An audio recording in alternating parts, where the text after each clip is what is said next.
Global Cafe, we created it as a unique space on campus to allow internationally minded people to gather and discuss the fascinating world we live in. And more importantly, especially for me, is to build community amongst ourselves about those who have a passion for global affairs. This is our third year of running the Global Cafe, and in normal times, we would meet 3 times per term, usually in an informal setting, to chat over coffee, share our thoughts and experiences, while also bringing in the occasional speaker like tonight. However, as you're all aware, these are not normal times, and we're adapting to our new COVID reality. So while we do this, we are still trying to keep the spirit of the cafe alive. So to that end, we've had the opportunity to invite Dr. McCormick to speak to us today about international cooperation in North America. The relationship between Canada and the US is an exemplar of cooperative international relations. There is an extremely high level of dependency and interdependency between our economies, our governments, and our cultures. Plus, it allows us to export some of our celebrities like Justin Bieber. Okay, I had to try a joke. But joking aside, I'm very keen to hear from such a knowledgeable speaker tonight. I'm very excited to hear what Dr. McCormick has to say. So we are also extremely fortunate to have Dr. Peter Bonham-Smith, Dean of Arts and Science with us today to welcome Dr. McCormick. I have the pleasure of introducing the Dean, and then Dean Peter Bonham-Smith will introduce our speaker. So Dr. Bonham-Smith is Dean of the College of Arts and Science and a professor in the Department of Biology. As a biologist, her research focuses on how plants handle stress, including heat, cold, drought, and disease. Skills that she's brought to figure out how stress applies to students, especially this term. Dr. Bonham-Smith previously served in the college as Vice Dean Science, and she was appointed Dean of the College of Arts and Science in 2017. And to be fair, this introduction does no justice. Dr. Bonham-Smith has been an exemplary job of guiding our College of Arts and Science through some pretty challenging times. At this point, I'll turn over the microphone in our virtual floor to Dean Bonham-Smith to introduce Dr. McCormick. Thank you. Thank you, Martin. And good afternoon, everybody. I am pleased to be here today and to welcome you all to this Global Cafe event. So thank you for your kind introduction, Martin. Before we begin, though, I would like to acknowledge that the University of Saskatchewan's main campus in Saskatoon is located on Treaty 6 territory and the homeland of the Métis, and that we pay our respect to the First Nations and Métis ancestors of this place and reaffirm our relationships with one another. I want to welcome our many alumni, students, faculty, staff, and friends who are tuning into this event from locations near and far. Although we are unable to gather in person, it is great to have this opportunity to connect with you and to learn alongside you. Earlier this afternoon, I had the pleasure of meeting with our guest of honor, Dr. Rachel McCormick. And it is always a privilege for me to chat with such fascinating and accomplished alumni of our college. And I'm now looking forward to hearing the perspectives on international cooperation in North American politics, which I think is a very timely topic. Dr. McCormick was born and raised right here in Saskatoon, where she became a third-generation University of Saskatchewan graduate in 1997, receiving a Bachelor of Arts honors degree in Land Use and Environmental Studies, commonly known as LUEST, from the College of Arts and Science. She then went on to do a PhD in Environmental Studies at the University of Calgary, which is also my alma mater. For most of her career, Dr. McCormick has held positions focused on international engagement, on natural resources and environmental issues, including their intersection with foreign policy and international trade. In 2004, she joined the Department of Foreign Affairs and International Trade in Ottawa, where she worked on sustainable development, energy, climate change, and circumpolar affairs. She has also represented the Government of Canada in a range of international forums, including the Arctic Council, my apologies, the North American Commission for Environment Cooperation, and the United Nations. From 2014 to 2019, Dr. McCormick was head of the Energy and Environment section at the Canadian Embassy in Washington, D.C. Since her diplomatic appointment on August the 9th, 2019 by the Honorable Chrystia Freeland, Dr. McCormick is now serving as Consul General of Canada to the American states of Arkansas, Louisiana, New Mexico, Oklahoma, and Texas. We are so grateful to have Dr. McCormick here with us tonight from her home in Texas to share her insights from her position of Consul General of Canada for the South Central United States. So please join me in welcoming Dr. Rachel McCormick. Thank you so much, Dean, and thank you, Dr. Gall, and all of your team for inviting me to be with you all tonight. Obviously, I wish I was there in person, and it's great to be able to zoom in to see everybody. I expect the colors in the bowl are just as vibrant and amazing as usual, and I am really a proud Saskatchewanian. I still call Saskatoon home for sure, for sure. So I thought I'd kick off a little bit because, yes, I am the Consul General of the South Central United States, but probably, perhaps not everybody really knows what that means. And so just give a little bit of context of what my job is and what I do. And then a little bit about the Canada-US, sort of the differences, and then dig into a bit of the context right now and some of the issues that we've been working on the last 6 years that I've been here in the United States. So what is a Consul General? So I'm the Government of Canada's chief representative to this region. So I have 5 states, as Peter mentioned. And essentially a Consulate General is a regional representation. So our embassies are in the capital and our consulates are in the regions. And then to make things a little bit more complicated, we have high commissions in our Commonwealth countries. So that's sort of the difference between them all. And when I think about what I do, it's really about promoting Canada and making connections and advocating for Canadian businesses and our priorities. And this quote always, I think, is a good one. And it was made by President John F. Kennedy in 1961 when he joined our parliament. It said, "Geography has made us neighbors, history has made us friends, economics has made us partners, and necessity has made us allies." And so I think I can really frame what I do along those buckets of things.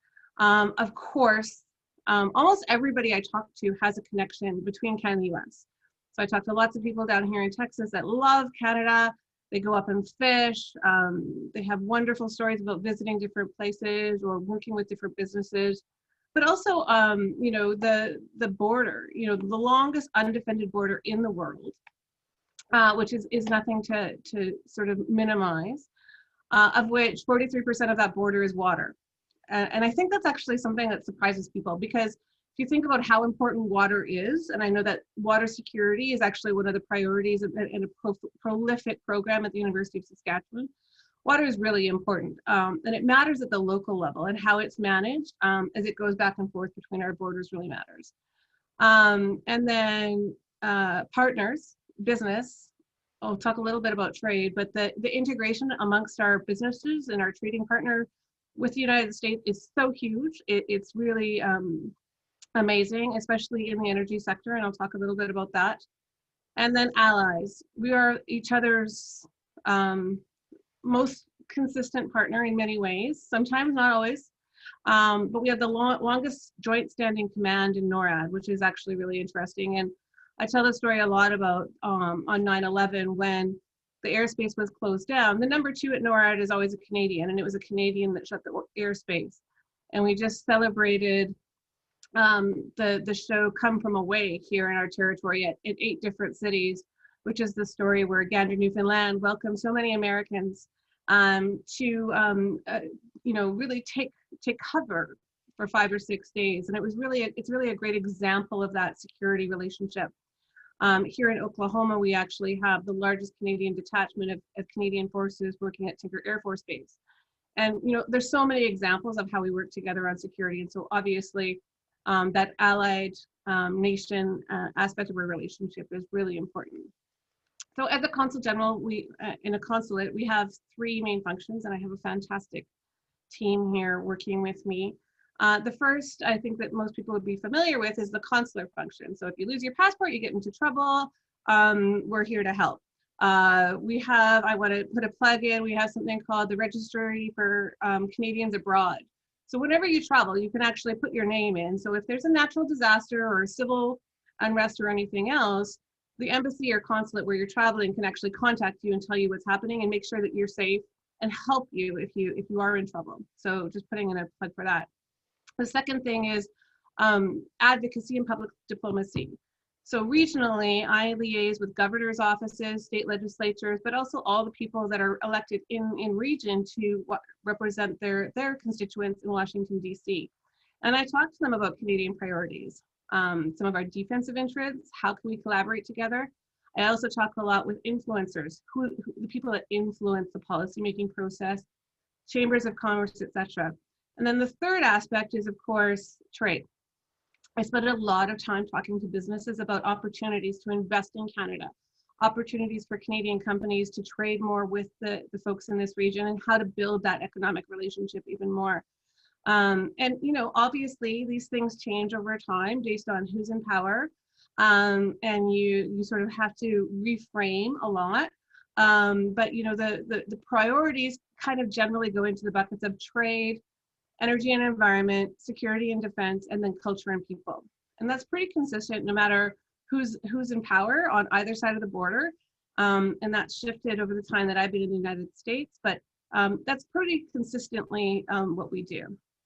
And I think, after living here actually in the United States now for almost 6 years, I think we always think about each other as similar, but different between Canada and the US.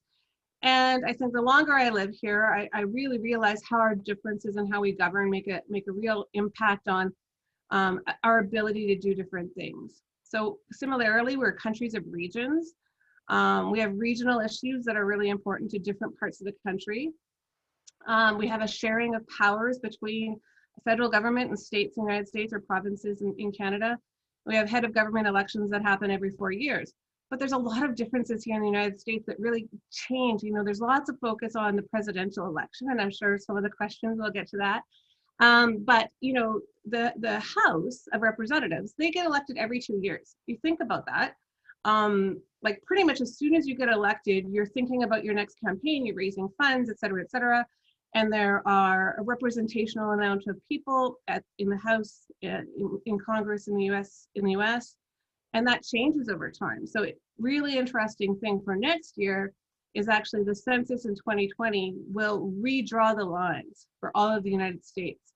And so some states will actually lose seats and other states will gain. Texas is expected to gain 2 or 3 states. Texas is now the 10th largest economy in the world, and a growing population, where some other states are going to probably lose seats and go down to 1 representative in the House.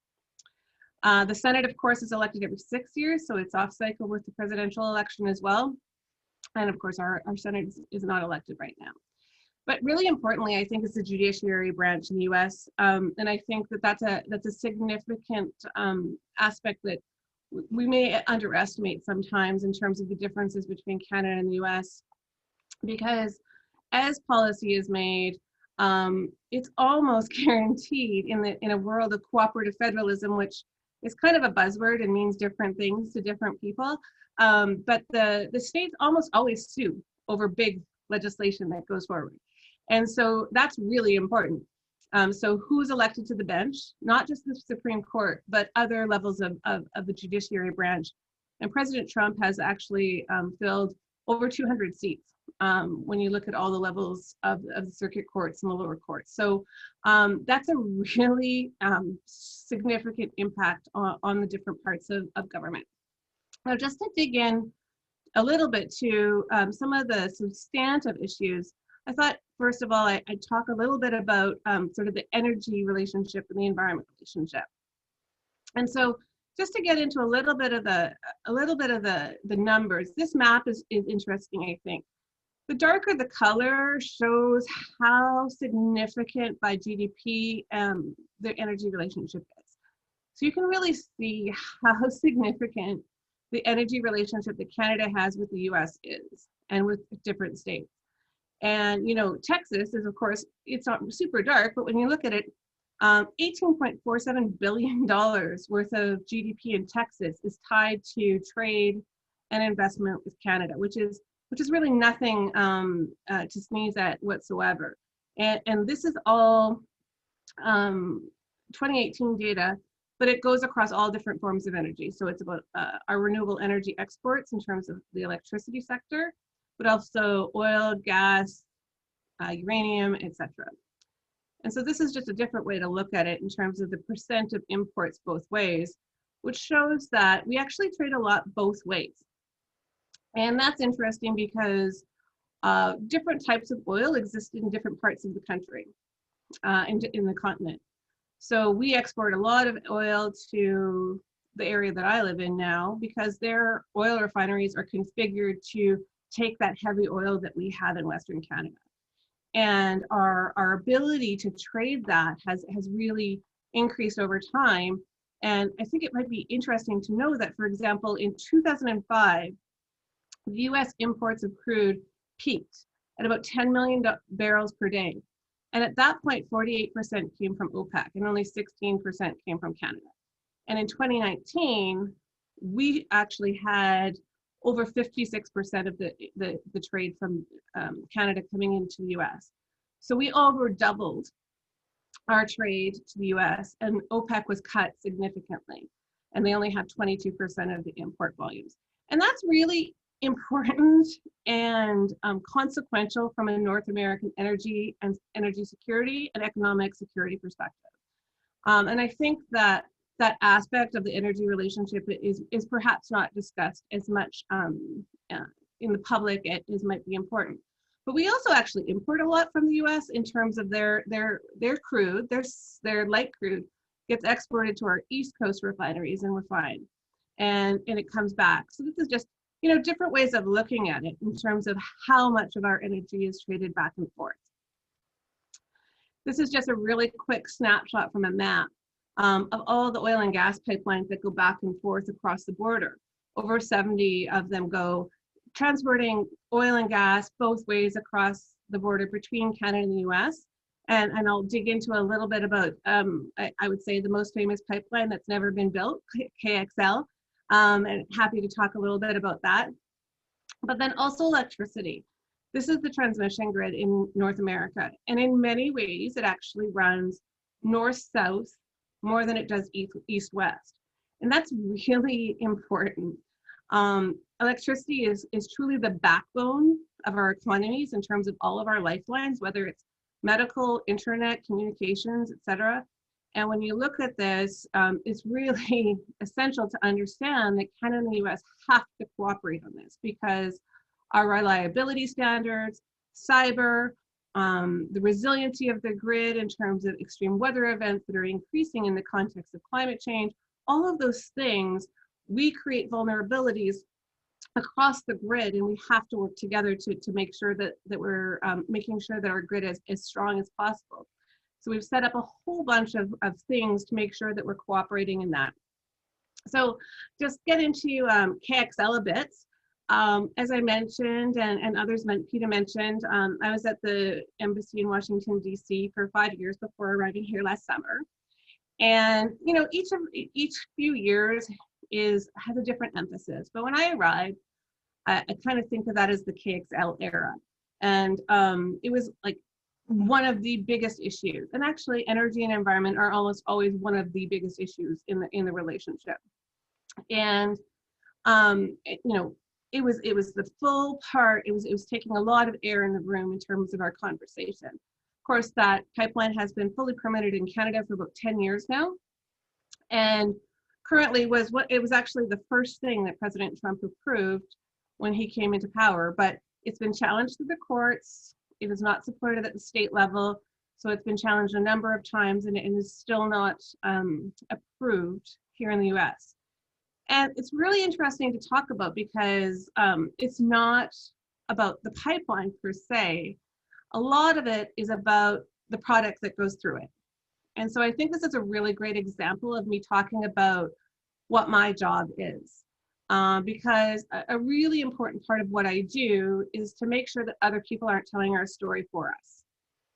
And when the big KXL debates were happening, if you listen to the debates, it could have been generating, 2 million jobs or 10 jobs. It could have been the worst environmental situation in the world or the best. And so my job has really been to bring facts into the mix. And under the Obama administration and in a lot of the conversations with states right now, the key concern is actually climate change and emissions. and a narrative that has been developed about Canada's oil sands being the highest emission crude in the world, and which is not true.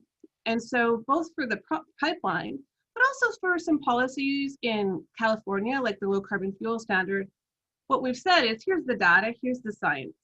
And so the reality is that, you know, in the last 10 or 12 years, the per barrel emissions of oil sands has gone down by about 20 to 24%, depending on the project. And the new projects are more efficient. And with the demonstration projects that are happening now, they're anticipating that that per barrel emissions can actually go down up to 20% more. So essentially, in 20 years, there's a potential that we will have cut our emissions by 50% per barrel, which is significant.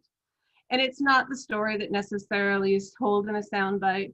So I do a lot of conversations with NGOs, with nonprofits, with state legislatures about, you know, yes, we absolutely agree on climate change. Yes, we understand your priorities with this respect, but make a policy based on fact and science, and understand that our oil that's going to your heavy oil refineries is below the average of heavy crude compared to Venezuela, Mexico, California, etc. That's part of the conversation. We also talk about the broader transition for energy. We also talk about renewables, absolutely. But making sure that the narrative here in the US isn't told incorrectly is a big part of my job. I have to say, it's actually a little bit easier to tell that story down here in Texas than it was in Washington sometimes. But we can talk about that. And the other thing in oil and gas is we do a lot down here is actually taking advantage of that huge potential globally for clean tech. Canada is leading in this area in a lot of ways in North America. So my team sets up these B2B matchmakings with major companies like Imperial, with Shell, with Schlumberger, to bring sometimes very small companies that have amazing technologies down to pitch little Shark Tank things and really provide them opportunities to grow and expand, because we know that companies that export are much more resilient and actually grow at probably a 13 to 19% growth rate, bigger than companies that don't. One of the things we did recently is a big digital diplomacy push about all the innovations in Canada's energy sector. And I've done that in person in the past too, actually bringing Americans up, often from both sides of the aisle, from Democrats and Republicans, and we get in a little plane and we hop across the prairies. I've taken them to Boundary Dam in Estevan, taken them to the Petroleum Technology Resource Center in Regina, but I've also taken them to northern Manitoba to see our hydro facilities there and to talk to First Nations about how those projects have encouraged their cooperation and partnership and collaboration, to talk about how we can have partnerships with communities and First Nations as we develop energy products. And one of my favorite projects is actually something that goes from Manitoba to Minnesota, which is called the Great Northern Transmission Line. But essentially allows us to export our clean hydro to Minnesota, allowing them to back out coal, diversify their electricity, and have them meet their climate change goals. So a lot of conversation about that balance between energy needs and the environment, and how to make sure people are meeting both policy objectives. On climate change, more generally, when I was at the embassy, we did a lot of discussions on different policy frameworks. Under President Obama and Prime Minister Trudeau, we had a big framework for cooperation. That shifted a bit when the administration in the United States changed, but in many ways it shifted to cooperation with the states. So there were over half the states that signed up for what was called the Climate Alliance. And so a lot of the work continues with those states and Mexico regardless. But there's lots of stuff that keeps happening with the administration on innovation, on electricity, on carbon capture. Great project that's happening down here, COSIA, which is the Canadian Oil Sands Innovation Alliance, is sponsoring the Carbon X Prize, which is trying to identify the best opportunities to capture carbon and use it for something else. And we have a project here in the Permian with a major oil and gas company that they're going to try to use direct air capture to capture 1 million tons of CO2 and inject it into the Permian to have a net neutral barrel of oil. So the innovation story is really, really important in the context of this.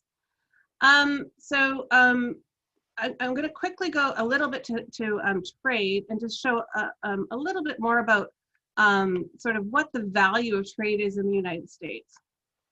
So it's huge. So $1 billion a day. You know, during this conversation, I think, you know, it's at $1.3 million a minute between Canada and the US. So $70 million just while we're having this chat. We're the largest customer for most states. And two-way trade and investment totaling over $1 trillion last year. And, you know, $1 trillion is a pretty big number. But it, you know, that doesn't get to the point of how integrated it is. Things go back and forth between our countries so many times.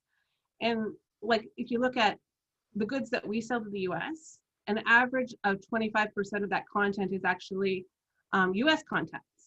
And Canada is definitely a trading nation. We are the only G7 country that has a trade agreement with all the other G7 countries. Plus we have the Trans-Pacific Partnership and a number of agreements with Latin American countries. So our businesses have access to about 2/3 of the world market. But no matter what, when you look at those numbers, a small increase in the US is huge. Like, so we can diversify trade a ton, and we are doing that, but a small impact on the trading relationship with the US is a big deal.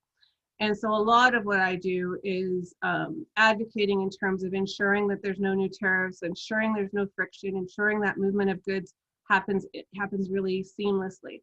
And this is just an example of the region that I represent in terms of like the full value of that trade between Canada and the US.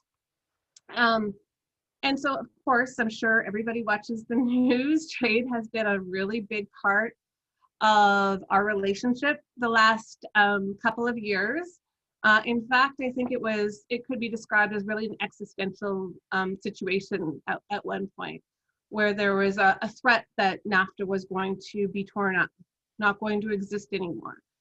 And so a lot of what the diplomatic corps did in the United States was work with chambers of commerce, work with multinational corporations, work with the C-suite to say, like, explain what the context would be, what the impact would be on your bottom line if that happened.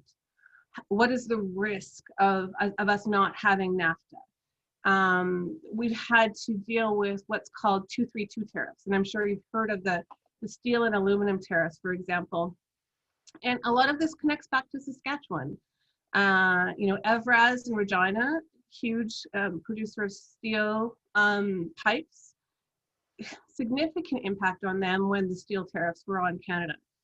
And those 232 tariffs are based on a national security argument, which is, of course, you know, offensive to Canadians. And so a lot of our job has been to talk to elected officials about that problem, but also put it out in black and white that Canada will defend ourselves. We won't escalate, but we will defend ourselves and what the bottom line is for their companies. So, and if I talk to a governor, or if I talk to a senator, or I talk to a chamber of commerce, you know, putting the data on the line to say, so if we put a 10% tariff back, this is what it actually means for your businesses. And if you think about a product going back and forth, this is how much more your families are going to be paying for a washing machine. Like, you know, really bringing it down to concrete things that people can relate to. 232 investigation also is underway for uranium. They've kind of kicked a decision on that. A lot of the problem with uranium is state-owned enterprises that are flooding the market. So I worked very, very closely with Cameco because they are the last market-based supplier of uranium. So really advocating for that resource in Saskatchewan. And most recently, we had the tariffs on aluminum, which was a big push for us down here. So the NAFTA renegotiation was a interesting and engaged process. You know, at the end of the day, I always say businesses need a couple of things. They need a market and they need certainty. And so businesses continue to have the largest regional market in the world available to them in North America, of which 99% of goods move tariff-free and services move tariff-free. But we've also modernized it in a way. So if you think about when NAFTA was signed 25 years ago, there was no such, we would not be doing this. We would still be listening to that as we were dialing up, right? So the digital economy chapter, we buy things online. And so that was brought into the play. Like we buy video games, we buy things all the time. We experiencing things virtually. We also have a small, medium enterprise chapter, for example. In Canada, over 90% of our businesses have under 100 employees. So having a specific chapter on facilitating trade for them, having a group that works on making sure that SMEs are valuing and getting the value out of the CUSMA, the new NAFTA, is really important. And plus we brought, this is another example, the labor and environment chapters into the agreement, and then they're now subject to dispute settlement. So just to wrap up on sort of the business ties, some of the other opportunities we're really pursuing down here, just as an example, are artificial intelligence. Canada is a huge leader in this. We have here in the region, NASA. We have 4 Canadian astronauts there that we are the only country in the world that trains together. So we have 4 Canadian astronauts, 2 of which just graduated with the last Corps. And for the first time ever, the course supervisor was a non-US person, and it was a Canadian. And it was a member of our Canadian Armed Forces, a fighter pilot. It really speaks to sort of that relationship and that trust between our space agencies, but also the private sector for space. Canada, I would say, we're not really innovative at naming things, but we are committed to bringing Canada Arms Free to the Artemis project. And so that robotics and that AI thing is so huge, but it's not just for space, it's for everything. It's for oil fields, it's for computing, it's for software. And we're getting great traction for multinational companies bringing investments into Canada because of our prowess there. Clean tech, huge opportunity that we're seeing. Agriculture, beef genetics, the protein sector. I know there's lots of work happening at the university on that, but also just our skilled labor force and our commitment to immigration and international education. Final thing I'll mention is that people connection. First Nations, 2 of the states that I represent Canada in have significant tribal populations, New Mexico and Oklahoma. So building those connections has been really important, both through a business lens, but also through a cultural lens. So Indigenous art, curated art programs, having them connect, talk about their lessons learned and how they can collaborate, but also the Francophonie. There's a huge Francophonie population in Louisiana, for example. So building those connections. So I will stop with that and be really excited to hear some of the questions that you have from people in the audience like yourselves.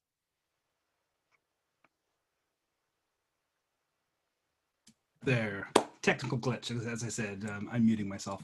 Excellent, thank you very much. That was a really fascinating presentation. I was glad to hear you juxtapose some of the Canadian and American political structures, because my first year Paul students are probably vibrating in their chairs now. And I'm really glad you used the word narrative, because my 4th year students will quit bugging me about using that probably every 3rd sentence. If no one else jumps in later, I have a question as well about the role that Canada acts with states to put pressure on the federal American government, but we'll see if we have time for that. So now we turn to the participatory part of the event, and the format for this section is as follows. So if you have a question, please send it via the Q&A function at the bottom of your screen. So if you hover your mouse to the bottom, you'll see a little menu pop up and you'll see a Q&A button. Click that, it'll allow you to type the question, it'll pop up on our feed, and I'll read out the question to Dr. McCormick.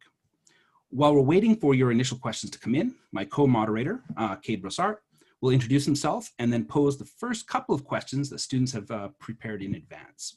So Cade, would you like to turn it over to you for a moment there? Awesome, thank you, Dr. Gall, and thank you, Dr. McCormick, for that presentation. That was awesome. So my name's Cade, and I'm the president of the Political Studies Students Association here at the university, and I'm in my 4th year of my poll jury. So our first question comes from Zoe, who is also in her last year for political studies degree. And she asks for Dr. McCormick, what advice do you have for a student wanting to pursue a career in foreign affairs with the Canadian federal government? Thanks for that question. So I'm going to give a little bit of advice then on just general career. If you're thinking you want to do something, I think you should talk to people that are in it at all levels, and talk to people at the junior level and the senior level, because the type of work you get to do is different. And so the foreign service process is extremely competitive. I came in a sort of horizontal way, but I'm always happy to talk to people about what they're looking for and the competitive process. But I would say, you know, at the early years, there's a lot of, just like in any professional career, grudge work. You're writing briefing notes, and there's a lot of bureaucracy associated with it. But then you get some really amazing things that, like, all of a sudden you're supporting a minister, or you're in an international negotiation, or you're, you know, depending on the type of lifestyle you want, which is another important factor to think about, is you're deployed to Afghanistan for a year. But that's not for everyone, and it's not for everybody at every stage of their career. So I would say talk to people at different stages to understand the type of work, and then also talk to people that didn't like it. No matter what career you do, talk to people that didn't like it and understand why, so that you have a real perception of it. And, you know, skill sets. You know, it's awesome to have a political studies degree, and it's awesome to have an environmental science degree and all these other things.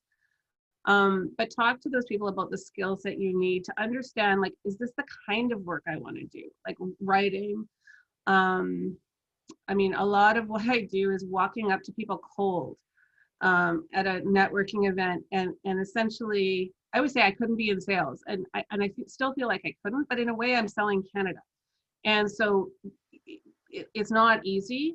So thinking about those situations and whether you'd be comfortable and enjoying it. Awesome. I will maybe do one more that was pre-submitted before we go to the audience.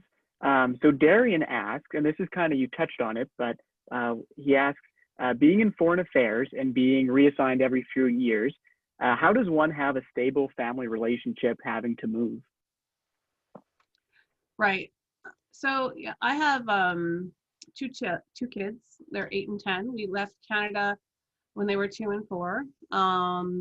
And it's funny because in many ways they associate with Saskatchewan much more than anywhere else, because that's where we go home to. You know, I think the more modern economy we have, it's possible for your partner to have a job as well. But I think that's the biggest challenge in terms of moving with a family, is really that mobility of both of you. And, you know, sometimes one of you takes a backseat to the other, or you have to reinvent yourself. And my husband's retired military. I mean, we see it in the military as well, but employers are getting better. And I actually think that COVID will create more flexibility in that regard, because I think we are more apt to understand how people can telework and keep doing their job regardless of where they are.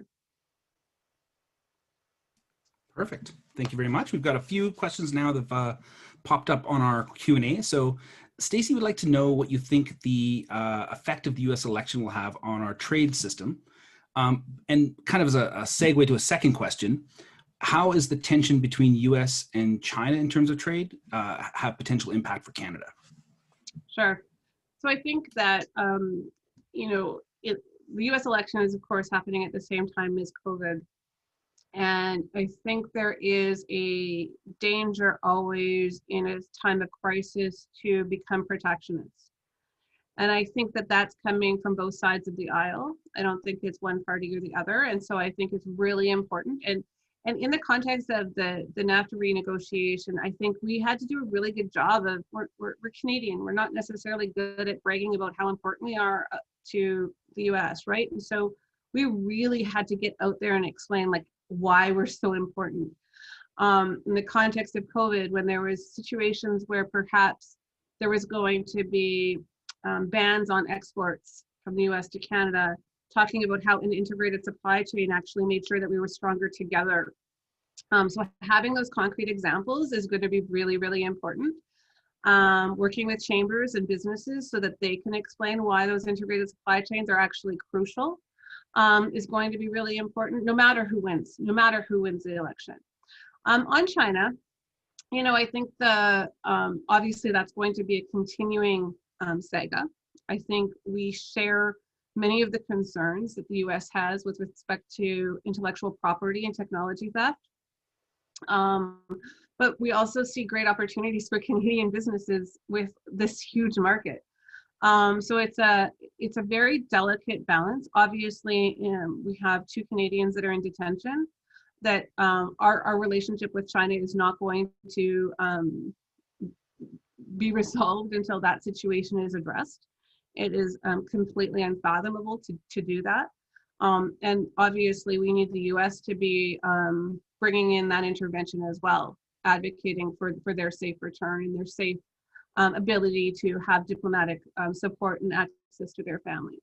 In the context of the 232 investigations that I mentioned before, I think it's also there's some experience now using that 232. It really wasn't used before this administration, and the way exceptions were granted, really taking a tough look at whether the policy objectives are being met, because the problem with steel and aluminum was oversupply, which was a lot of it was coming from China.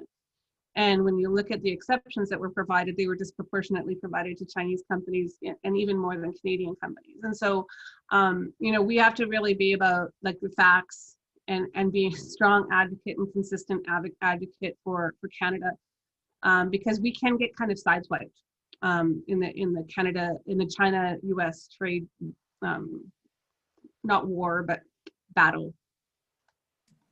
Perfect. I have one more, and then I'll pass it off to Kate here. I'm going to combine 2 questions in order to, in the interest of time here.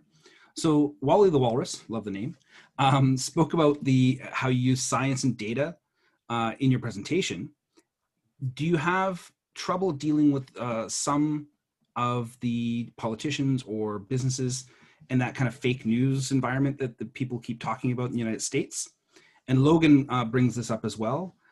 When asked, he was specifically talking about Bobby Jindal, Ted Cruz, Rick Perry, who seem to have less of a science-based approach to policymaking and more about local politics and engaging with local mentalities in their ridings.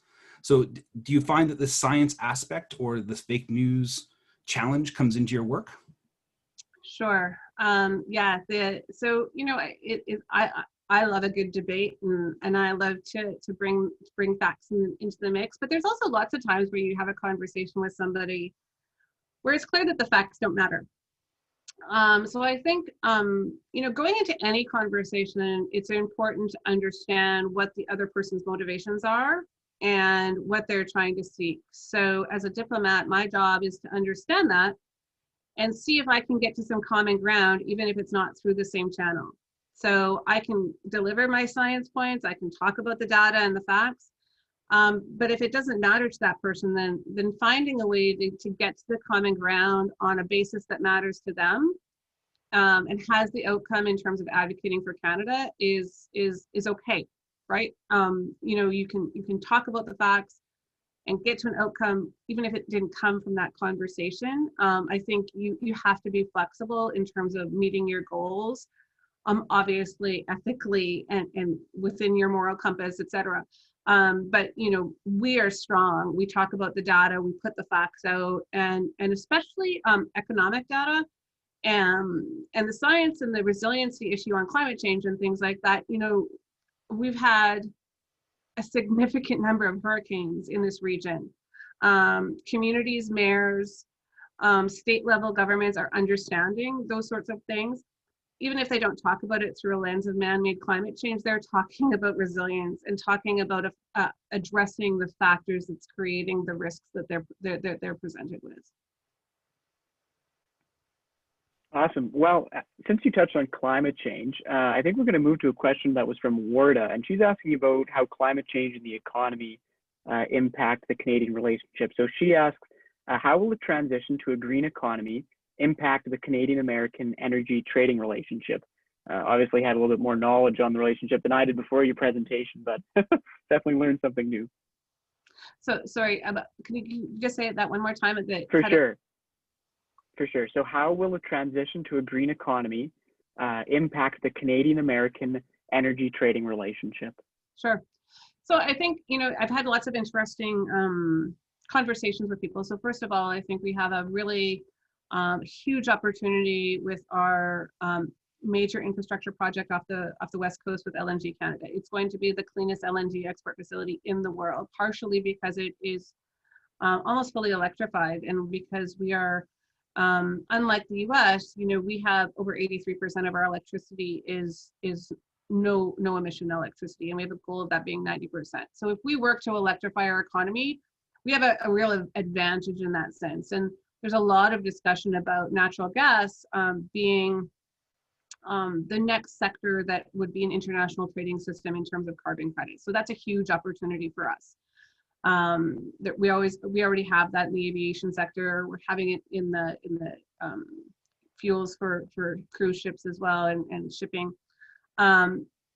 But when you look at climate change and the oil relationship, I'll go back to that data about what's happening in our oil sands, right? So if we reduce our per barrel emissions another 25%, that's 50% in 20 years, that, there's still going to be a demand for oil. And so making the case that 50% less intensive energy, less emissions intensive oil is the preferred product here in the US is a really important part of that conversation. We have lots of conversations about carbon pricing and how that drives innovation. Obviously, California and Quebec already have their carbon pricing markets connected. And there's conversations more generally about that social carbon cost across the US states. So I think, you can't separate the two things, but I don't think that exports are going to stop. And I think uranium from Canada is going to have a great opportunity as well. The next generation of small modular reactors are going to be, I think, a game changer as soon as the technology is there. And Canada is core to that. The other area is, I think, in the renewable energies, obviously. Critical minerals, again, it gets back to China, state-owned enterprises. A lot of the critical minerals that are required for storage, solar, etc. We need to find ways to collaborate in North America to make sure we're developing those resources and have access to them, and that there are allied ownership in those resources. Perfect. Unfortunately, we only have 10 minutes left here. Time is actually really flown by. We could do this probably for 2 or 3 hours. But I'll kind of package a couple questions here together. So Nadine has asked us about what you find most challenging in your role, given the volatile political and social climate. And Stephen has asked about what are some common misconceptions American trade representatives have about Canada. So maybe kind of putting those two together, what do you find challenging in your job in this current environment, and what misperceptions have you encountered? Well, thank you, Nadine. I think the political divisiveness that's happening right now is really difficult in general. As a leader in my organization, I'm investing a lot of time in engaging with my staff, but also engaging with communities and thinking about how we talk about diversity, equity, and inclusion. And we're doing that through a number of ways, but making sure that we are talking to a broad swath of the population is one part of it. That we're not, I have to be honest, like the first 3 or 4 months I was here, it's not funny, but I would come back and say, guys, there wasn't a lot of diversity in the room. I mean, I guess not all the men were wearing gray suits, but some of them were in blue. But like the truth is that we need to make sure we're talking to a representative proportion of the business owners in Texas. Texas is actually a majority minority state. It is the 10th biggest economy in the world. It's bigger than Canada. We need to be talking to all parts of the community, and so bringing it into sort of our action plan in terms of our success metrics, but also in terms of how we operate. It's not an easy conversation. There's lots of tough parts to it, and learning and being humble about what you don't know, and that the conversations are hard and that you're going to make mistakes has been, I think, one of the biggest challenges. And I think layering that civil unrest on top of COVID has been a real challenge for a lot of the staff. Everybody's away from their family. We can't get home. So I think as a leader, that's been a big challenge. Misconceptions about Canada. I mean, the usual like skidoos and maple syrup and all of those things. But, you know, I think just really an underappreciation for how important we are to each other is the biggest thing. Perfect. I think I have time for one more question to squeeze in here. So again, I'll try to package two together here. One was looking at, Thelma was asking about climate change, which you've already mentioned, and the role of the US withdrawal from the Paris Agreement. And Landon has asked about the US-Mexico-Canada agreement. If I understand correctly, the agreement is spoken differently in all three states. So in Canada, it's Canada, US, Mexico, and in the US, it's US, Mexico, Canada, I think. How will that impact the Canada-US relations? Right, so it's interesting. The timing of the formal withdrawal of the US from the climate change agreement is the day after the US election here. And so there's always opportunities for the US to get back in, but I truly believe that it will be important for them to get back in. In the interim, I think the role that major corporations and states have played in the We Are Still In movement has ensured that a lot of the work keeps going, but it will be important in terms of that global momentum for the US to get back in it at some point, I think. And on the USMCA, yes, different words in different places. You know, I think it creates some more certainty. It modernizes our relationship. There's some aspects in terms of dispute settlement that were really important. You know, so that hopefully we find mediation to resolve issues instead of sort of slapping tariffs or countervailing measures on each other. Because at the end of the day, as we're revving up our economies again, that's the worst thing that can happen. We're trying to get people back to work, and we really need that certainty for businesses. Perfect. Thank you very much. I actually think we have time for one last one. Kate, do you have an amazing question, or can I go with one from the audience? You can go with one from the audience if you want. Yeah, we just have one last short one, but go for it if somebody's got a... I'll let you take this last one. All right, well, we have one kind of just to end on a light note, and it comes from Braden. And Braden asks, what's been the most enjoyable part of your job? What's your favorite thing? Oh yeah, for sure. I get to have super interesting conversations with people. And I get to, you know, sell the country I love, the province I love. And, you know, no day is the same, although today, and, you know, I never thought I'd have a Canada flag in my spare bedroom. But you know, it's different now, but I still get to talk to interesting people every day. And I think that's really amazing. And I'm really blessed by that. Perfect. Well, thank you very much for the presentation. I'm going to have to kind of close it down here because I think we need to round off right at 6 o'clock. So I'd really like to offer a sincere thanks to having you with us today, Dr. McCormick. Not only were you able to provide a fascinating look into international cooperation in North America and talk about energy and trade, I think Canadians as well are sometimes not as knowledgeable about the degree of interdependency of the US and American economy as they probably should do. But as an alumna of the U of S, and if I may paraphrase Dr. Seuss, your evidence to our students, the places they may go and the things they may do. So, you know, I have a 5-year-old and a 7-year-old. Dr. Seuss is a formative influence.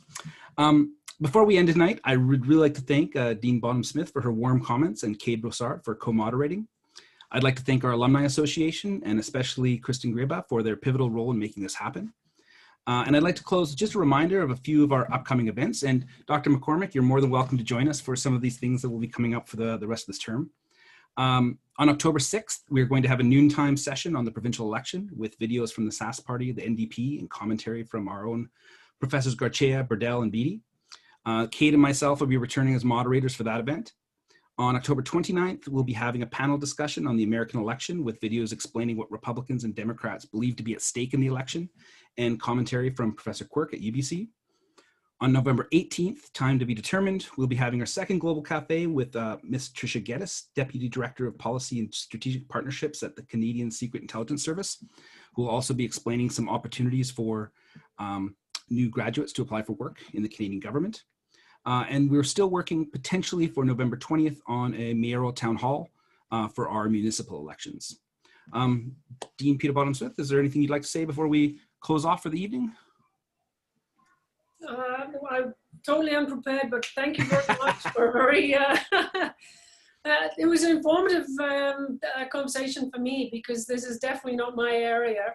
But I really, really do appreciate Rachel, Dr. McCormick, for you spending time with us, and particularly with our students. I really appreciate it. Thank you very much.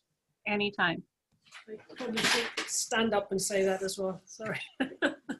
Well, with that, I thank everybody for joining us tonight. I hope you're able to join us for some of our future events coming up. The Global Cafe is one of the things that I have the most passion for here at the university, and I hope we can continue it onwards. And thank you very much. I hope everybody has a great night. Thanks so much.